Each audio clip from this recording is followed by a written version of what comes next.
will a medical doctor work for 9 months, 16 months, 19 months without getting paid? But you see how much it happens are taking from victims. My thing is, government should, I think, all the stakeholders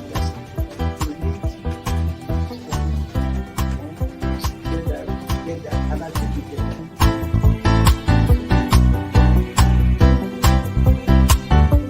The 3% for the oil producing community is too low. So the support that is needed, and once you get the support, your airline people will blossom. This is Nigeria.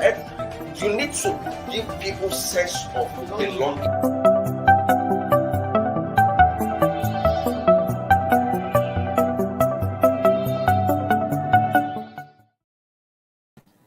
Good morning, viewers. My name is Badibo. Welcome to the midweek edition of Inside Nigeria here at Leadership Television. Today with me, our guest analyst is our regular guest, an Abuja-based public affairs analyst and TV host, Jide Ojo. Good morning, Mr. Jide. It's a pleasure. Good I don't morning. know if it's trying to say Happy New Year. I don't know about that. Anyway, whatever it is, we thank God for the grace of their life. Exactly. We're not seeing this say for the first time. Yeah, that's true. It's nice to have you this morning. Same here, man. Thank you so much. For our viewers, as usual, we shall be looking at the leading stories on some national dailies. And as usual, we start with Nigeria's most influential newspaper, The Leadership. On the front page of Leadership this morning, 7 days to go. Pressure mounts on President Muhammadu Buhari to sign electoral bill. 7 days to go. Pressure mounts on President Muhammadu Buhari to sign electoral bill. Civil society organizations embark on aggressive protests against the bill. PDP fingers top government officials. And of course, the last writer to this story is saying it may be signed in a matter of hours, according to the presidency.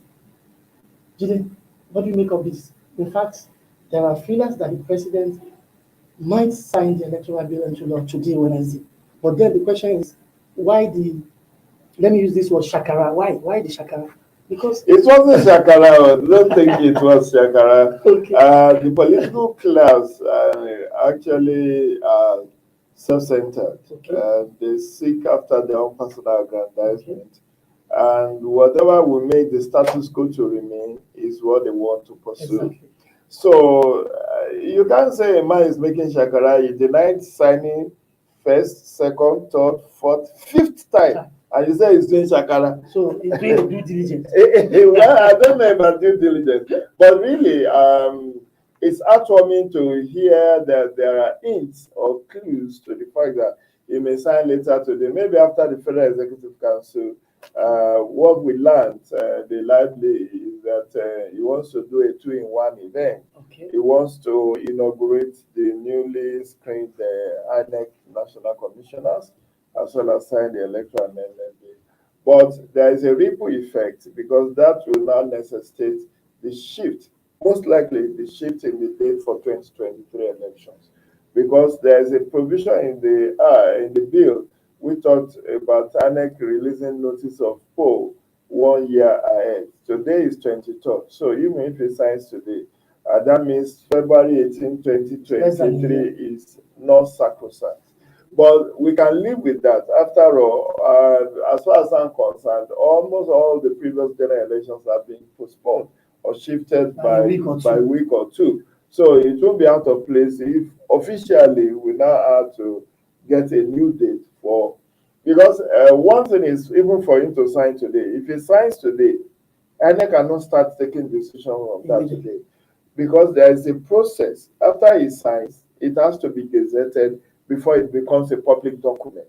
And you cannot just expect that the gazetted copy will also be available in the public today. So it will still go there. Government presses in Lagos. I'm not sure they won't get to Abuja. So, but it's not like they have to physically take it to government press in Lagos. But what I'm saying is that Nigerians should not think that from day one, because anything could have happened. After the passage, after the recommitter, and the passage and the harmonization committee, it was not only Section 84 that was worked on. Okay. They also worked on the drafting issues. Yeah. There were about 11 drafting errors and cross-referencing challenges that civil society organization also pointed out. So they have to take that on. And you never can tell the printer's devil and all of that. So what we are saying is that people need to still hurry slowly, even if today is signs, we still have to await the gazetted copy, which will be made public. And it is only after that that we can now run with it. But what it will give INEC opportunity of is that every bill that is sent to the president, a copy is sent to the agency that will be affected by that bill. So INEC will have received the amended copy. The office of Attorney General, he actually did admit openly that yes, he got the copy on that afternoon before coming on that channel's interview. So what we are saying invariably is that it's heartwarming news if he eventually signs. It then means, because yesterday PDP addressed a press conference where they said they know the president does not want to sign. The civil society organizations also 25 groups, protested at Unity Fountain and urging him to sign. And I have also done a number of opinion articles on this issue. So you cannot leave things to politicians. The president is a politician. And don't forget, the president does not have much stake. He's gradually becoming a lame dog in the power politics of Nigeria. Why did I say so? As he serves out the second and final terms, his utility politically will be highly reduced. Exactly.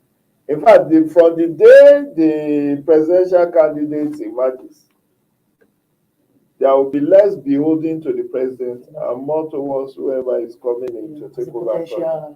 So what I'm saying again is that I think the president should have taken us through this route. If he knew he was going to still sign, a week should have been enough for him to make up his mind. Peradventure, what we don't yet know is if you have issues, like he raised the issues over the Petroleum Industry Act or the Appropriation Act, where he said the budget of 2022 is unimplementable the way it was passed. But he still signed. If he said the budget is unimplementable and he signed, it then means that even if he has issue with a clause, that should not delay. And he should have signed early enough, which, like now, this is the third week, 23 days into the old brouhaha. If he has signed like 1 week after being in receipt, if he gives a marching order to the national, those he minuted it to, and said, look, I want this back within 1 week. And they will do it, even if they have to pieces it and read it in parts. They can do it. It's 158 clauses. Even in 1 day, you can consume everything. Do you get it? And get your opinion back to the president within a week. And that would have saved us the necessity to now postpone or shift the date for the election. So we cannot take it for granted that the president was doing shakara. He meant business. He was listening to coterie of advisors, some with selfish ulterior motives. And, it has also been said that the APC does not even want the electoral reform because they are not too sure of winning in the next elections because of the internal wranglings that has engulfed the party. And you could see that happening on Monday when the convention of APC was shifted for the opt-in time. They said it was going to be in December. From December, they said it's February 5th. No, February 5th. Okay. From February 5th to 26th. Now we are being told is in fact, initially newspapers reported it has been shifted indefinitely. No, that was the letter sent to INEC we saw we reported. Only for them to correct themselves and say now it's going to be March 26th. So we don't even know whether that will be sacrosanct. And so a lot is happening in the polity, but that's why sometimes it's not good to do electoral reform on the eve of election. If this had been dealt with in 2020, 2021, the eye of an average politician will not be too sharp on how to derail the electoral reform process. You know, it's got to a hit now because of the way APC conducted its party primary, the party congresses. State congresses, yes. Controversial. That was what led, believe you me, that is what led to this coup d'etat we found ourselves. This is how it happened.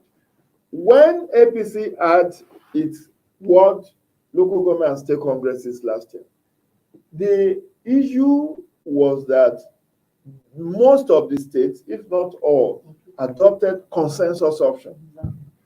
And APC is in control of 22 states. And all the 22 states adopted consensus, and the governors' loyalists were the ones that ended up at the ward, local government, and state level. So already the governors are halfway through because their own loyalists are the ones that have populated the primary, the ward, the local government structure, and the state structure.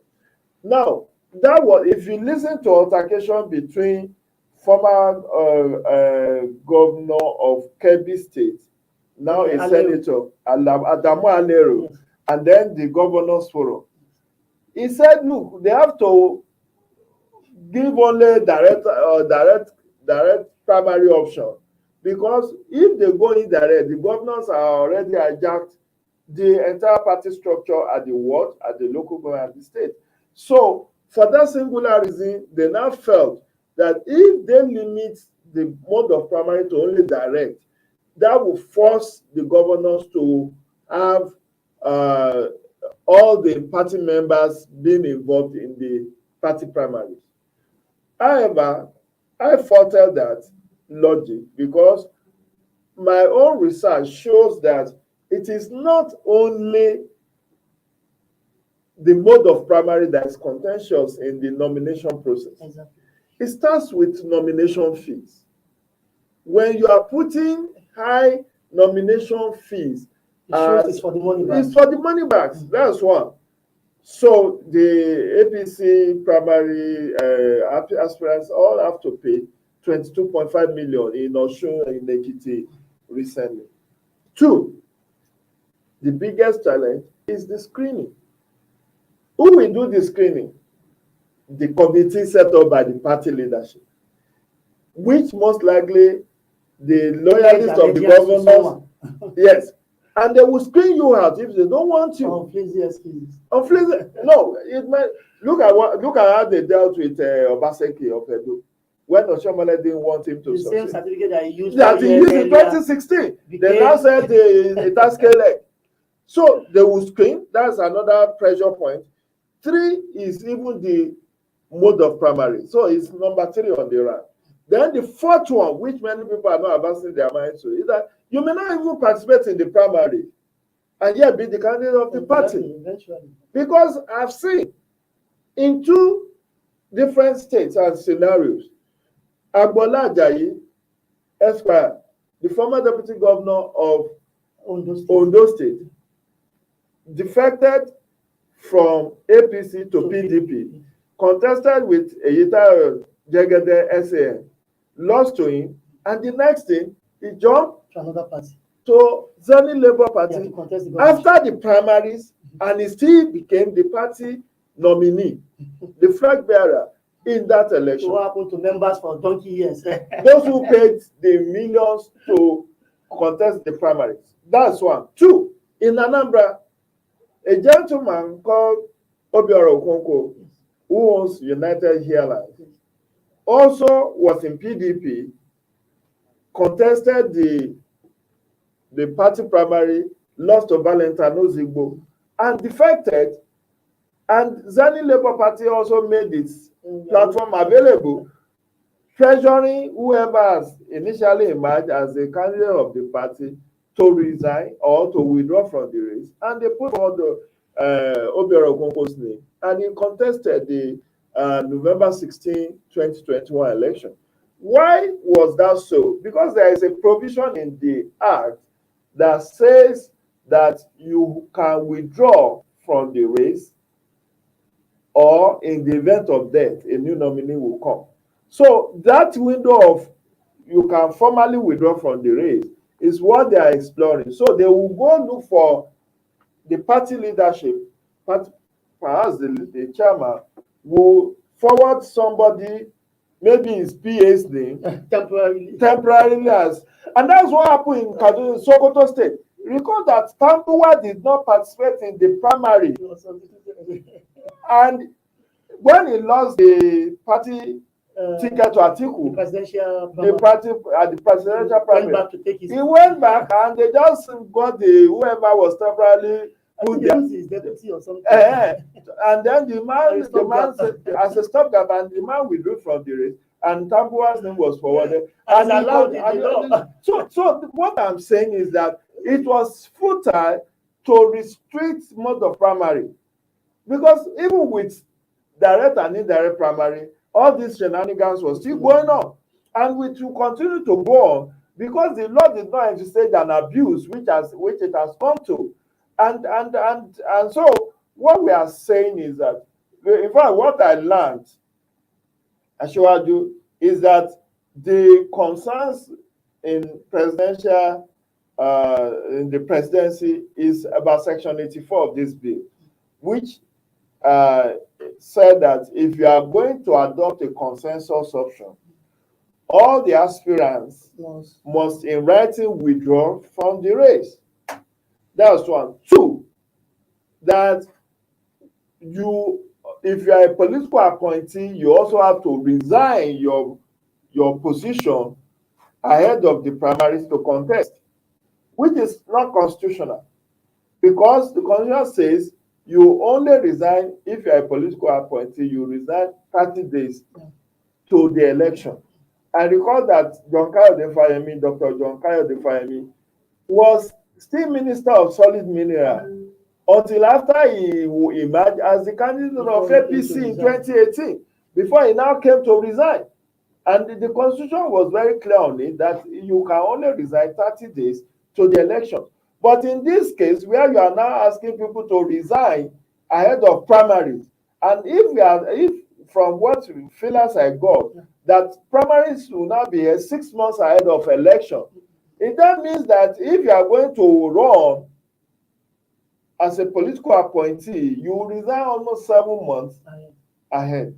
So that could have been what is giving the presidency some jitters. You don't want some people to lose out completely. Or that, so if the president eventually signs, let's hope he will not say he will send an amendment to the National Assembly. And I think they want to eat their cake and still have it. Yeah. Actually, from the explanation of this wonderful analysis, it shows that even with the new electoral law about to become operational, with our culture of impunity, it may not work. It won't work. It will not, because the problem is not with the law, it's the operators. It's with us. It's with us. So all this, I tell you, what this will do, if the governors know that it will be difficult to get some aspirants to formally withdraw from the race in writing, there are some stubborn heads like that will say, I will not withdraw, I will go ahead and contest. They might do it under duress. No, they will not do it under, they will just screen you out. Exactly. On flip the excuse. Something yesterday happened in Ebonyi State House of Assembly. A female member of the House who was elected on the platform of the PDP, cried out to the press that a letter was read at plenary of her defection from PDP to the APC without acknowledging. Imagine. Without authoring the letter. No, and she said she was not paid. She has not been paid for a year now, just because she has refused to defect from PDP to APC. Like the governor did. Did you follow through what is happening in Zamfara too? Exactly. In Zamfara, the deputy governor did not defect with Matawale of misconduct. So who accused the governor? The man addressed press on Monday, saying that, look, as a lawyer, he will not subject himself to that that kangaroo committee. Yes, it's an illegality because there's a subsisting court order saying the status quo ante should be maintained. And yet the chief judge of Zamfara State went ahead and constituted that committee. And the NJC is watching. Well, of course, who appoints the chief judge? Is it not the governor? On the recommendation of the NJC. Oh, forget about the recommendation of NJC. Okay. So they did not happen under the chief judge of Kogi State when they wanted to remove Simon Achuba. Did they not also because it was still the same time Achuba also got a court injunction, restraining order, and all of that. But the chief judge still constituted. Even the committee that was constituted, what I learned, it was headed by Bashir, it's a senior advocate of Nigeria. And the man from the committee I learned did not find Achuba guilty. They were upright enough to say that the man is not guilty. Exactly. But the State House of Assembly went ahead to do something over nothing. And the impeachment was supposed to be based on the recommendation of the panel. And the panel said, we didn't find this man guilty, but you still remove. And the court has now invalidated his removal. But they worked to answer. They knew that he cannot. It will be an exercise. It will be an academic entitlement will be paid to him. Who will pay it? Record will be set. You think Yahya Bello will pay? That's too bad. That's too bad. No, that's the idea. For one time. Let's move to the next paper on our menu this morning. That's our sister publication, The National Economy. On the front page of National Economy this morning, how poorly capitalized discos transfer debt burden to consumers. How poorly capitalized power distribution companies transfer debt burden to consumers. Banks take over 60% stake in firm due to non-performing loans. And of course, desperation to offset debts leads to arbitrary billing regime, according to experts. How much are you paying for power in your house? Well, I'm lucky enough to have a prepaid meter. Okay. So for the larger majority who have not been given, not that we are giving, who have not procured, because we are supposed to be giving prepaid meter, but you have to procure it. So because I got irritated with estimated billing. I mean, you just bring crazy bill saying that, oh, this house light or no light, because they have marketers and they have already instructed their marketers that look, this is your estimate you have to bring in at the end of this month for you to retain your job. So they must get it by crook. Whether by crook or by me. And that's why, and you see this impunity, it persists because the president has refused to do the needful. There are terms and conditions that applies to the sale of these discos. Exactly. So why can't you win the bid? We have Nigeria Electricity Regulatory Agency, NEC, formerly headed by Dr. Sam Amadi. Why are they looking the other way? Why the consumers are being shortchanged? Consumer Protection Council has come in several times. The greatest fraud in the electricity value chain today is the estimated billing. Exactly, it's the greatest fraud. It's the greatest fraud. Let me tell you why NEC is looking the other way. Why? Most of the buyers, if not all, of these distribution companies are all in government. They belong to the government. So they bought our national assets. They still get lifeline from public ports. They still get paid for subsidy. For their private business. Government is still paying them subsidy. While we Nigerians, who are supposed to be the beneficiaries of everything, are still being shortchanged. I said the one that shocked me most is that the federal government is still paying subsidy to these discos for their inefficiencies. We are paying more for darkness. I think a few weeks ago, I hosted one of the industry insiders here. I said, well, let me tell you the truth. The whole privatization was faulty. It was a fraud. It was a sham. And that's why we are where we are today. It was a sham. No, Apcon has taken over the electricity distribution company. Even Abuja, one of the banks has also taken over the Abuja distribution because company. They have liquidity issue. They never had their own money coming into the fray. They don't have the technical expertise. It was done on political consideration. So at the end of the day, how do you think they will resolve the challenge? So should we be the one paying the loans for them? No, it will be up to the system. Not buy. That's it. You see the word poorly capitalized disco. Exactly. How much funding have they injected? And that's an indictment on the federal government. On the federal government. These people are supposed to be private sector player with industrial experience, with the technical expertise. But what we found that they're just calo. It was one but it's one normal. It was just a personal network that was used in procuring. They have no clue. They claim to have technical partners abroad, but there was no technical partners because nobody verified on the other side. They just used the name of as a ruse to get license. Now, how many years? Over 5 years after this thing has been done, what is the level of metering today in Nigeria? We are supposed, before I succeeded in getting meter from my house in Ibadan. It was like this.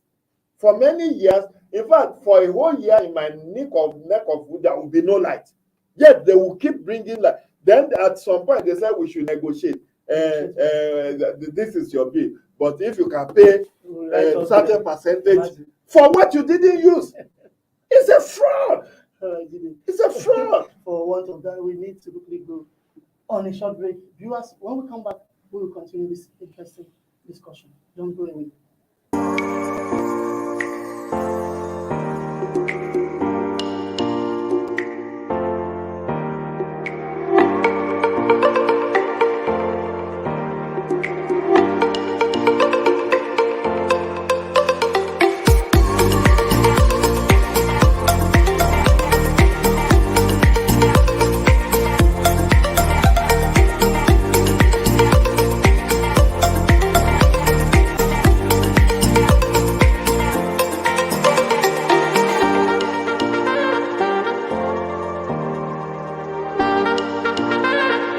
For sponsorship and advert placements, please contact 080-3688-6158. Last Word Leadership Podcast Studio. You have the last word.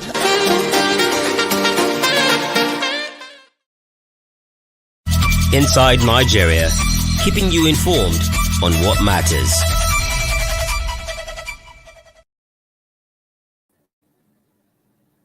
Welcome back. Let's look at what is on the front page of the midweek edition of ALJAZIRAH newspaper this morning. And of course, it's politics. On the front page of ALJAZIRAH, 2023 elections, third force emerges to battle APC, PDP. 2023 elections, third force emerges to battle APC, PDP. Kwankwaso, Buba Galadima, Solomon Galong, others form third force. APC zone chairmanship, 6 to not. Buhari supports consensus, says Governor Atiku Bagudu of Kebbi State. But I think the lead story is the main thing for focus. We have a third force yesterday, launched in Abuja, being led by former Governor of Kano State, former Senator of Kano Central, and former Minister of Defense, Engineer Abu Musa Kwankwaso. What do you make of this? Can they, if they back, can they bite? Because I've been saying this before now. They can't bite. So they can only back. Can they Third force at what time? Third force, 11 months to the general election. It's not 11 months. Why are you talking of 11 months? We are saying that by law, if the president signs the electoral amendment bill, the primaries will be held 6 months ahead. Exactly. So which 1 year are you talking about? So how do you want to do third force because what it means in essence is that if we are going to have election on February 18th and the law says candidates must emerge 6 months to the election according to the provision of this electoral bill 2022, it then means that you have barely 3-4 months within which, and what will you do? This third force, is it an hybrid of APC and PDP? Are they registering a new political party? Or is it still third force within? If it's about within, there have always been different interest groups within every political party. You understand? They will say the Atiku caucus, this one, Tinubu caucus, and all of that. That is understood. But and who are the heavyweights here? Kwankwaso has lost out. Politically, Ganduje has tamed him to an extent. To be fair to him, he still has a sizable number of followers. Not like in 2015 and 2019. The Kwankwasia movement has been highly decimated. And don't forget, there is a wide range of issues. The Ibrahim Shakara faction is there. Kwankwaso faction is there. Then you have the Ganduje. And Ganduje now holds all the aces. Yeah. So, I'm not saying he's not still influential, but his influence could not be compared to when he was still in full control. The Kwankwasia movement, he was in full swing. Don't forget, Kanganduje was his deputy, and the deputy eventually was able to corral him, and that he has to jump out of the party and went back to PDP. Now I don't know whether he's still in APC or he's gone back to APC, because these are AGIP, any government in power. So for me, Buba Galadima, I don't know if he has ever won any election in his life, but he's a critic. He's just a, he's a renowned critic of government, so he has a voice. I'm not going to deny him that. And Solomon Dalong lost out, of course. He couldn't even make the second list of Buhari. So these are not heavyweight in the real sense of it. The young Kwakwanso. There is also former Adamawa South Senator Grace Folashade Bent. Forget when Wolas was Mrs. Bent in Senate, and they just use her name as the mainstream gender. These are spent forces. Largely, I'm sorry to say, with due respect, they are spent forces politically.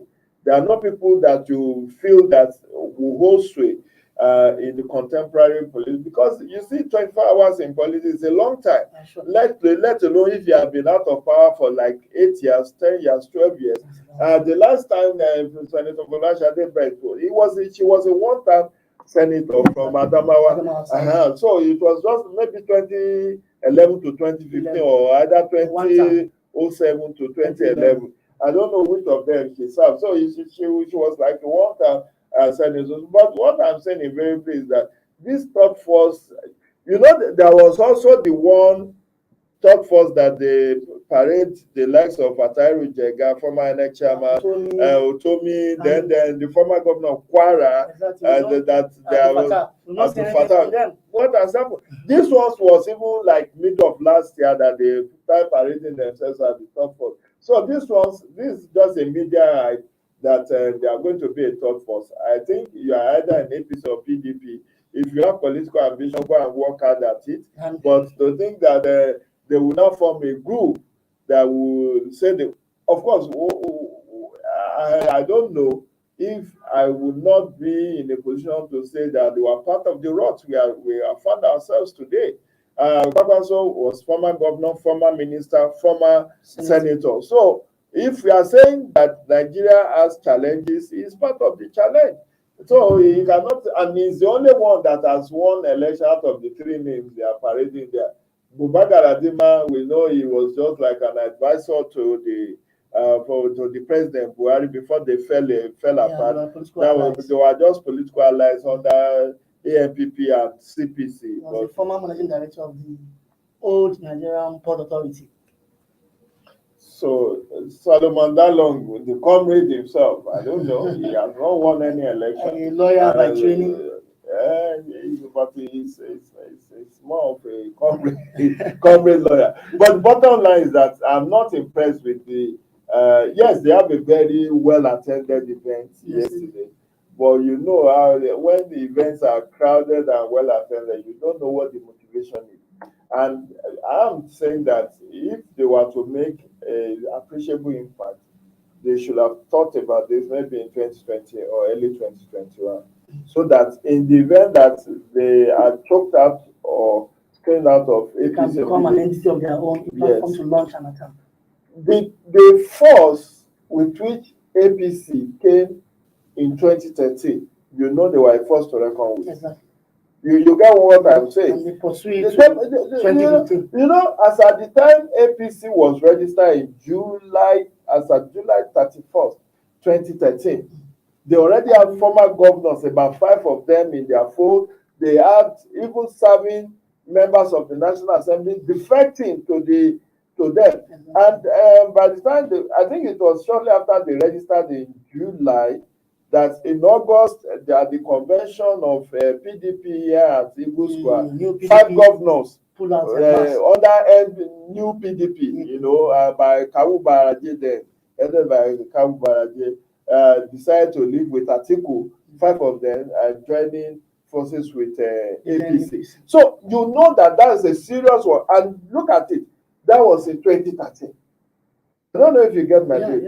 So just imagine if APC had come on stream in 2015 January. No. They won't be able to make They won't be able to make any appreciable impact. That would be too So, close. because you see, politics is not like you are not doing crusade. You are not doing evangelism.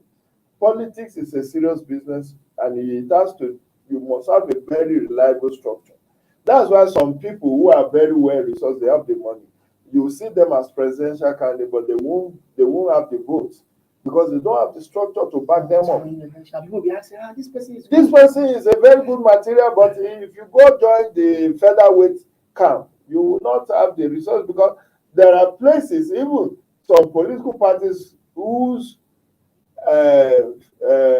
national headquarters is in a one complex in a shopping mall, just like this studio, and that's the national headquarters of a party.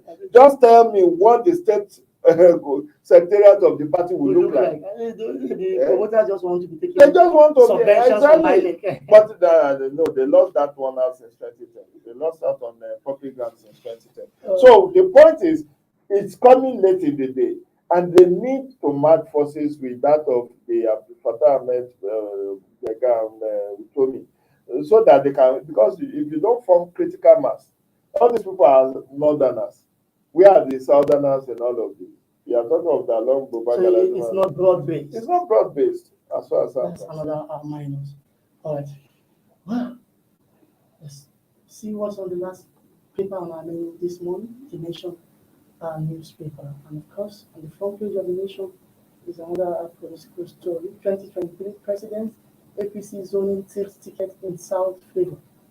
2023 President, APC zoning tilt ticket in South favor. Party to adopt consensus in picking national chairman of the party. I don't understand this headline. Because they say all position as currently constituted will be swapped between North and South. And here is the nation. But that is according to Malam El-Rufai. The outcome of the governors' meeting, the progressive governors' meeting. Yes. So, okay, members of the party may think otherwise and the convention. Ratified. Now, another newspaper this morning called this whole arrangement as a zero-sum game. So for you, is it a zero-sum game or a win-win situation? And now here's the nation saying the new arrangement is tilting the ticket in South favor. You see, for me, APC has no choice. If it wants to remain relevant, after 8 years, you cannot expect to now zone the party ticket for the presidential ticket of APC to the north. Not again. That gentlemanly agreement. You see, people say, where is it written? That's why you talk of unwritten constitution in UK. You see, you know the writing. You know the writing. Convention. What is convention? What is tradition? It has a lot to do. The man of integrity, a person whose word is his honor, is his bond. You cannot now be asking for a written agreement. If the constitution, and I've written an opinion article on this, when this whole issue of zoning and not zoning, and I said, look, zoning is constitutional.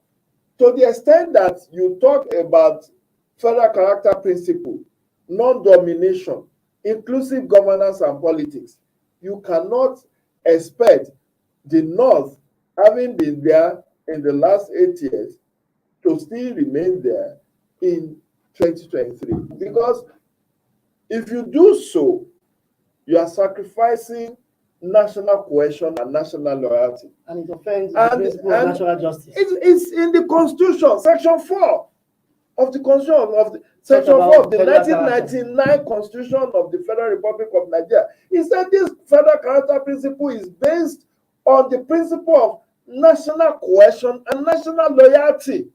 So if there is no sense of belonging, you cannot be talking of equity, justice, and fairness when you have a political domination by a particular ethnic group. And the same thing goes. That's why I knew Turaki Adamawa is just going on wild goose chase. In fact, he has had his own fair time to contest. To contest at He's given 74, opportunity. he now wants to, and people are deceiving him that he's widely acclaimed and people were yearning for him. But for political expediency, even me, I am of the opinion that for PDP to be able to compete with APC in the 2023 arrangement, if at all APC, like they said yesterday, they will be going south, and probably it will be Tinubu or Simbajo.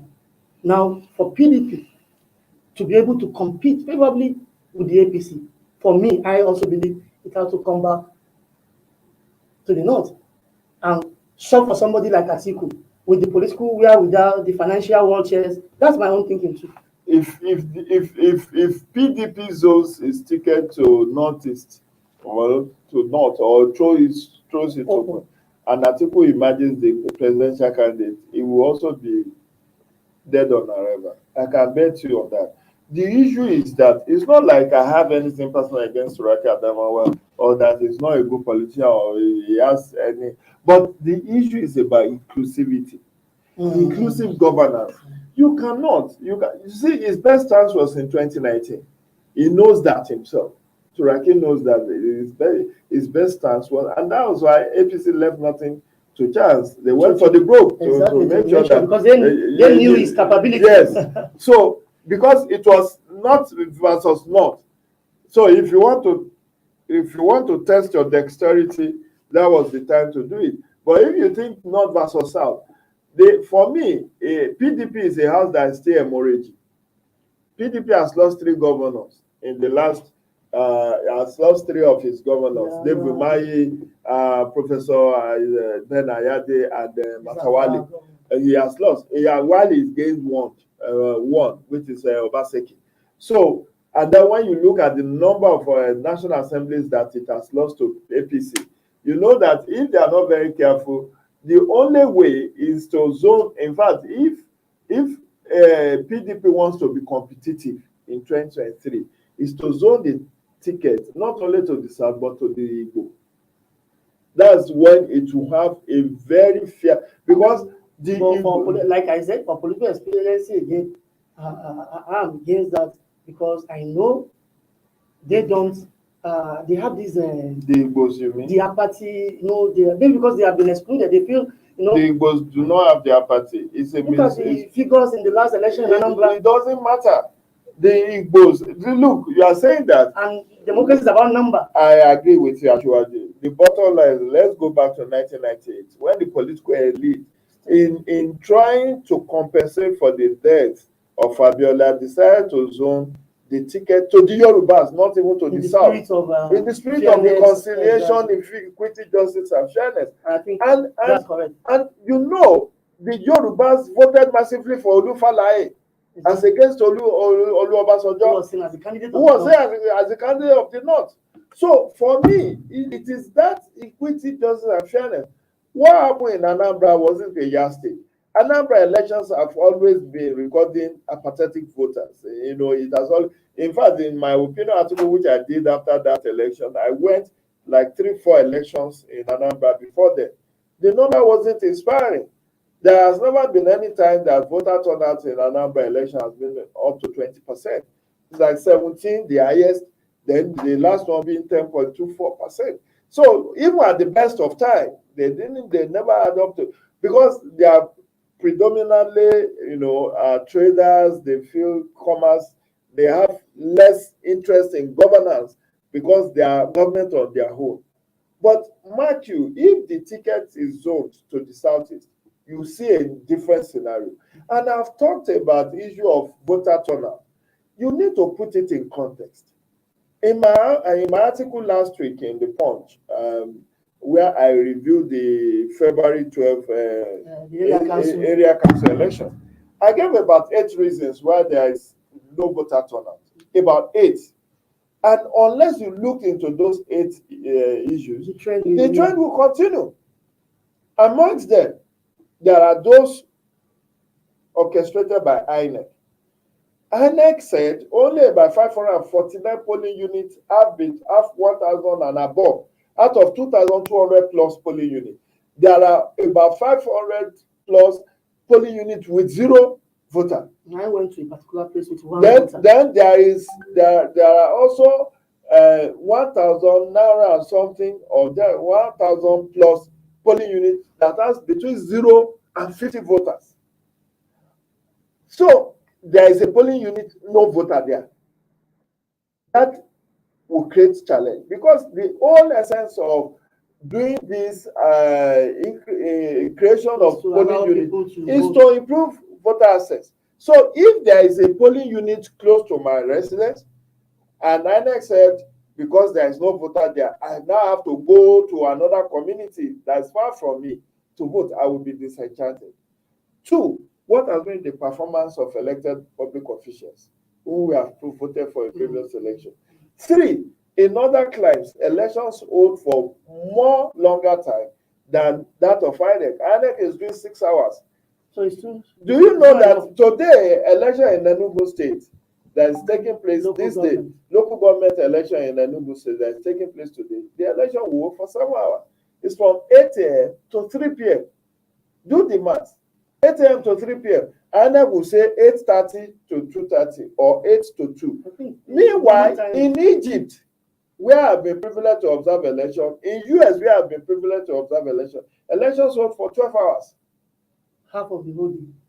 12 hours. Then you also look at... But you look at the convenience in those clients. Probably Egypt, I don't know, but US, no electronic voting. No, forget about vote that. At your convenience. No, I'm giving you different reasons. Okay. Then, issue of early voting. Asiwaju, if there's provision for early voting, and you know on election day you'll be on election duty wearing INEC accredited observer or journalist, you would have voted during the early voting. In Ghana, in 2008, yes, before the main day, there will be polling units, selected polling units, where those who would be on national assignment on what do they call it? Essential services, and those who will be on election duty will have to. It's not INEC, it's National Assembly. Okay, to be part of the law. Yes, to be part of the law. So that participation. Exactly. Look at the number that are shot at every election. INEC will mobilize for 2023 election. INEC cannot get less than 2 million ad hoc staff. Because in the last 11 years. Because with the 176,000 polling units now, just imagine 4 multiplied by 176. We have not talked about collation officers, returning officers. We have not talked about redundancy. So in the 2019 election, INEC hired 1.5 million. So in 2023, the number may rise to about 2 million. So all those 2 million will not have opportunity to vote.